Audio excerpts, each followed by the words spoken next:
Three wheel ഡ്രൈവിൻ്റെ പുതിയൊരു വീഡിയോയിലേക്ക് എല്ലാവർക്കും സ്വാഗതം. ഇന്നത്തെ നമ്മുടെ വീഡിയോ എന്ന് പറയുന്നത് ഡൂറോമാക്സ് CNGയുടെ എൻജിൻ റൂമും അതിൻ്റെ അകത്തെ സെൻസറുകളും എയർ ഫിൽറ്ററും കൂളിംഗ് സിസ്റ്റത്തിനെ പറ്റി പരിചയപ്പെടുത്തുന്ന ചെറിയൊരു വീഡിയോ ആണ്. അപ്പോൾ വീഡിയോ എല്ലാവരും സ്കിപ്പ് ചെയ്യാതെ കാണാൻ ശ്രമിക്കുക.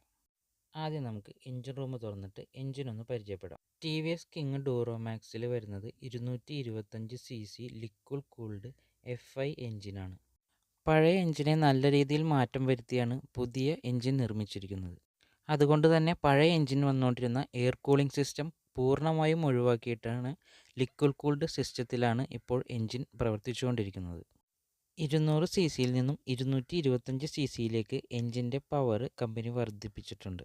എഞ്ചിനെ പൂർണ്ണമായി തണുപ്പിക്കുന്നതിന് റേഡിയേറ്റർ ഫാനും ഒരു വാട്ടർ പമ്പും കമ്പനി കൊടുത്തിട്ടുണ്ട്.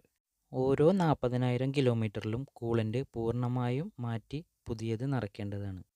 കൂളൻ്റ് നിറയ്ക്കേണ്ടത് ഈ മുകൾ ഭാഗത്ത് വഴിയാണ് കൂളൻ്റ് നിറയ്ക്കേണ്ടത്. അതുപോലെ തന്നെ ഓരോ 10,000 കിലോമീറ്ററിലും കൂളൻ്റ് ടാങ്കിലെ ലെവലും ഫില്ല് ചെയ്ത് ടോപ്പപ്പ് ചെയ്യേണ്ടതാണ്. ഫ്രീ സർവീസ് കഴിഞ്ഞ് നമ്മളുടെ അടുത്ത് ഫസ്റ്റ് വരുമ്പോൾ നമ്മൾ കസ്റ്റമർക്ക് ആദ്യം തന്നെ ചെയ്തു കൊടുക്കുന്നത് കമ്പനി കൂളൻ്റ് ചോർത്തിക്കളഞ്ഞിട്ട് നമ്മൾ ഗ്രീൻ കളർ കൂളൻ്റ് മാറ്റി ഫില്ല് ചെയ്ത് കൊടുക്കാറാണ് പതിവ്. അങ്ങനെ ചെയ്യുമ്പോൾ എൻജിൻ്റെ ടെമ്പറേച്ചറിൽ നല്ല രീതിയിൽ മാറ്റം വരുന്നുണ്ട്. ഇനി നമുക്ക് എൻജിൻ റൂമിലെ മറ്റു ഭാഗങ്ങൾ പരിചയപ്പെടാം. ഇനി അടുത്തതായിട്ട് പരിചയപ്പെടാനുള്ളതാണ് ഇഞ്ചക്ടർ. ഈ ഇഞ്ചക്ടർ ബോക്സിൻ്റെ അകത്താണ് ഇഞ്ചക്ടർ ഉള്ളത്. എൻജിൻ്റെ അകത്തേക്ക് ഫ്യൂവൽ ഇഞ്ചക്റ്റ് ചെയ്യുന്ന ജോലിയാണ് ഇഞ്ചക്ടറിൻ്റെ പ്രവർത്തനം.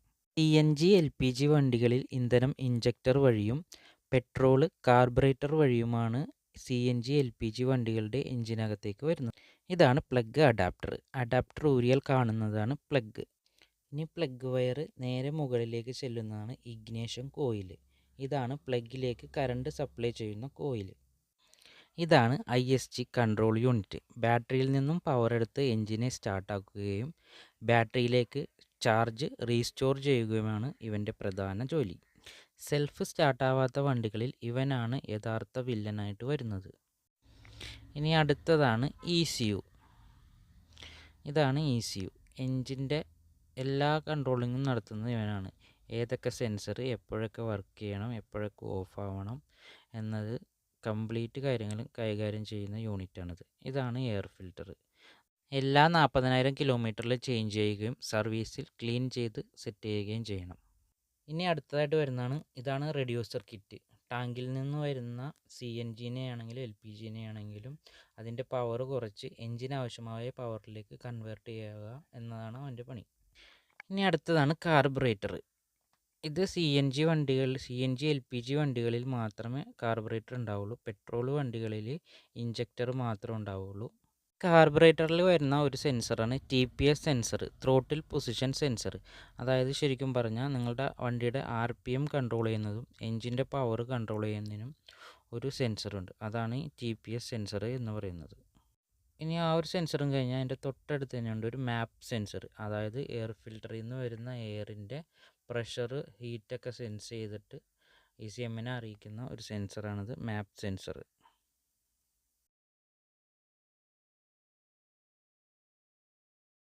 ഇനി റേഡിയേറ്ററിൽ നിന്നും വരുന്ന ഓസ് പിടിപ്പിക്കുന്ന ഭാഗത്താണ് ഇതിൻ്റെ തെർമോസ്റ്റാറ്റ് വാൽവ് ഉള്ളത്. ഇതിന് അകത്തായിട്ടാണ് ആ വാൽവ് വരിക.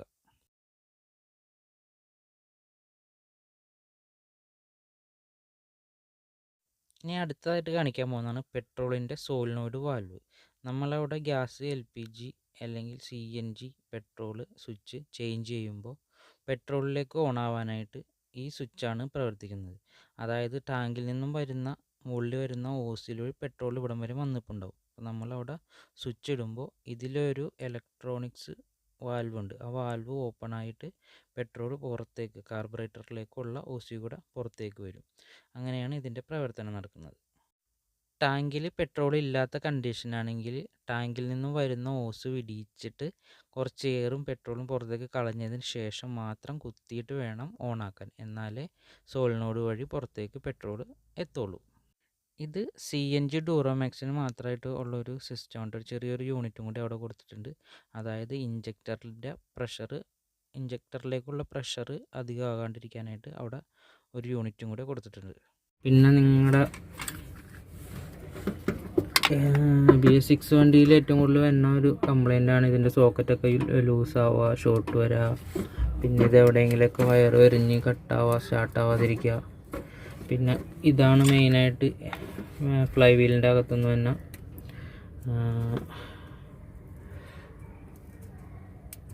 പൾസ് കോയിലിൽ നിന്ന് വന്ന ലൈനാണിത്. ഇതെവിടെയെങ്കിലും കട്ടിങ് വന്നാലും വണ്ടി സ്റ്റാർട്ടാവില്ല, കറണ്ട് വരില്ല.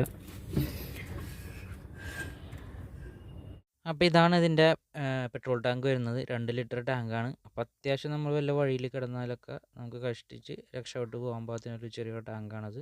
അപ്പോൾ ടാങ്കിൻ്റെ പൊസിഷൻ ഇതാണ്. അപ്പോൾ നിങ്ങൾ പെട്രോൾ ഇപ്പോൾ ഇല്ലാത്ത കണ്ടീഷനിലാണെങ്കിൽ ഒഴിക്കണമെങ്കിൽ ഇത് ഈ ഒരു ഓസ്, ടാങ്കിൽ നിന്ന് ഓസാണിത്.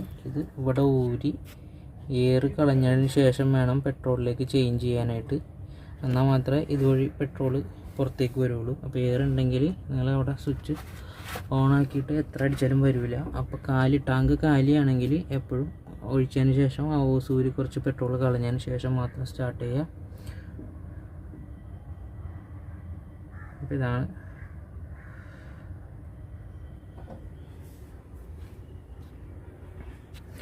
പിന്നെ ഇതാണ് നേരത്തെ പറഞ്ഞ റിലേകൾ ഇരിക്കുന്നത്. ഇതൊക്കെ കാണുന്ന വെച്ച് വെള്ളം കയറാണ്ടിരിക്കാനുള്ള ഒരു സ്ലീവൊക്കെ ഇട്ടിട്ടാണ് കമ്പനി സെറ്റാക്കി വിടുന്നത്. പിന്നെ എഞ്ചിൻ്റെ ഓയിൽ കപ്പാസിറ്റി പറയുകയാണെങ്കിൽ എഞ്ചിനിൽ 1.3, ഹൗസിങ്ങിൽ 300, 250 കമ്പനി പറയുകയാണെങ്കിൽ നമ്മൾ 300 ടോപ്പ് ചെയ്യാറുണ്ട്.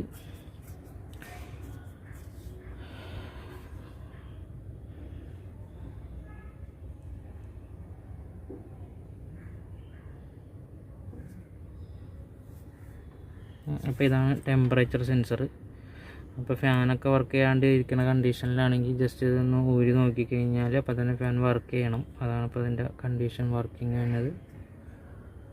പിന്നെ ഇതിൽ എൻജിൻ റൂമിൻ്റെ അകത്ത് വരുന്ന കാര്യങ്ങളൊക്കെ ഇത്രയൊക്കെ ഉള്ളൂ.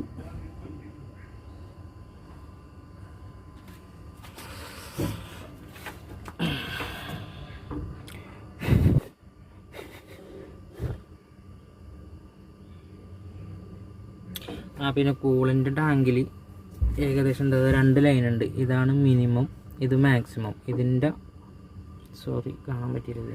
അപ്പോൾ ഇതാണ് മിനിമം ലെവലും ഇത് മാക്സിമം ലെവലും. ഇതിൻ്റെ മുകളിലേക്ക് ഒരു കാരണവശാലും നിങ്ങൾ കൂളൻ്റ് ഫില്ല് ചെയ്യരുത്. കാരണം എന്താണെന്ന് വെച്ച് കഴിഞ്ഞാൽ ഏതെങ്കിലും ഒരു സാഹചര്യത്തിൽ നിങ്ങളുടെ ഫാനോ റേഡിയേറ്റർ ബ്ലോക്ക് ആവുകയോ ഫാൻ വർക്ക് ചെയ്യാണ്ട് വന്നു കഴിഞ്ഞാൽ ഈ റേഡിയേറ്ററിൻ്റെ അകത്ത കൂളൻ്റ് തിളച്ച് നേരെ പോകാൻ പോണത് നേരെ ഈ ടാങ്കിലേക്ക് വരുള്ളൂ. അപ്പോൾ ഈ ടാങ്കിൽ ഏകദേശം ഇത്രയൊക്കെ നിങ്ങൾ ലെവൽ ചെയ്ത് വെച്ചിട്ടുണ്ടെങ്കിൽ ഇതിൽ നിന്നും വരുന്നതും കൂടി ഉൾക്കൊള്ളാനായിട്ടാണ് ബാക്കി ബാലൻസ് വരുന്ന ഈ സ്പേസ് ഉള്ളത്. അപ്പോൾ ഇതിൽ തികയാണ്ട് വരുമ്പോൾ നേരെ മൊത്തം എല്ലാം കൂടി പുറത്തേക്ക് തിളച്ച് തെറിക്കും. അപ്പോൾ അങ്ങനെ ഇല്ലാതിരിക്കാനാണ് കറക്റ്റ് ഈ ലെവലിൽ തന്നെ വെക്കാൻ പറയണത്. കാരണം ഫാൻ എപ്പോഴെങ്കിലും വർക്ക് ചെയ്യാതെ വന്നു കഴിഞ്ഞാൽ ഇതിൻ്റെ അകത്ത് റേഡിയേറ്ററിൻ്റെ അകത്ത് ഇരിക്കുന്നത് നേരെ തിളച്ച് കഴിഞ്ഞാൽ നേരെ വരാൻ പോണത് ഈ ടാങ്കിലേക്കാണ്. ടാങ്ക് ഒരു റിസർവറും കൂടിയാണ് ഇതിൽ നിന്ന് വരുന്നത്. ഇതിൽ കപ്പാസിറ്റി ഉണ്ട്. ആ കപ്പാസിറ്റി കൂടുതൽ ഇതിൽ വെള്ളം ഉണ്ടെങ്കിൽ നേരെ തിളച്ച് മൊത്തത്തിൽ ഇവിടെ തെറിച്ച് ആകെ പുകമയമായിരിക്കും. ഇതിലോട്ടൊക്കെ തെറിച്ച് കഴിഞ്ഞാൽ ആകെ തിളച്ച് നിൽക്കുന്ന സാധനമില്ലേ, ഇതൊക്കെ ഉരുക്കി പ്ലാസ്റ്റിക്കൊക്കെ ആയതുകൊണ്ട് കപ്ലിങ്ങൊക്കെ ചിലപ്പോൾ ഉരുക്കി പോകാൻ ചാൻസ് ഉണ്ട്. വയറിംഗ് കിറ്റിൽ ഷോർട്ടും കാര്യങ്ങളൊക്കെ വരാൻ ചാൻസ് ഉണ്ട്. അപ്പോൾ ഇതുവരെ ഒഴിച്ചിട്ടുണ്ടെങ്കിൽ അത് ഊറ്റിക്കളഞ്ഞ് കറക്റ്റ് ലെവലിലേക്ക് സെറ്റാക്കുക. അപ്പോൾ അത്രയൊക്കെ ഉള്ളൂ ഇന്നത്തെ വീഡിയോ.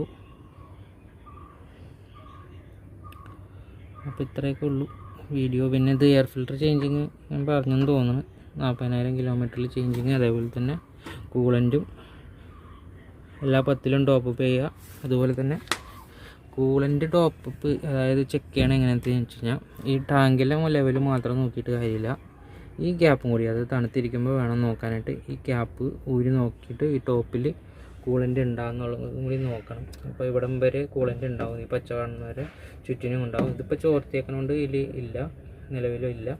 അപ്പോൾ ഇതിൽ ഉണ്ടോയെന്ന് നോക്കണം. കാരണം ഇത് ഏതെങ്കിലും ടോസോ അല്ലെങ്കിൽ പമ്പോ ലീക്ക് വന്നാൽ ഇതിനകത്ത് കുറയുള്ളൂ, അതിൽ ടാങ്കിലെ കുറയില്ല. അപ്പോൾ ഇതിലെപ്പോഴും ടോപ്പപ്പ് ചെയ്യാൻ നോക്കണം. പിന്നെ ഇതിൻ്റെ മെയിൻ സംഭവം കാണിച്ചു തരാൻ മറന്നുപോയി. ഇതാണ് വാട്ടർ പമ്പ് വരുന്നത്. ഇത് കംപ്ലൈൻറ്റ് വരുന്നുണ്ട്. ഏകദേശം 2800 രൂപ അടുത്ത് വില വരുന്നുണ്ട്. ഇതിൻ്റെ അകത്തെ ഫ്ലൈ വീലിൻ്റെ അകത്ത് വരുന്ന ഒരു പുള്ളി ഡാമേജ് വരാറുണ്ട്. അതേപോലെ തന്നെ പമ്പ് സ്റ്റെക്ക് വരാറുണ്ട്. അപ്പോൾ അങ്ങനെ വരുമ്പോൾ ഓവർ ടെമ്പറേച്ചർ കാണിച്ച് വണ്ടി ഓഫ് ആകും.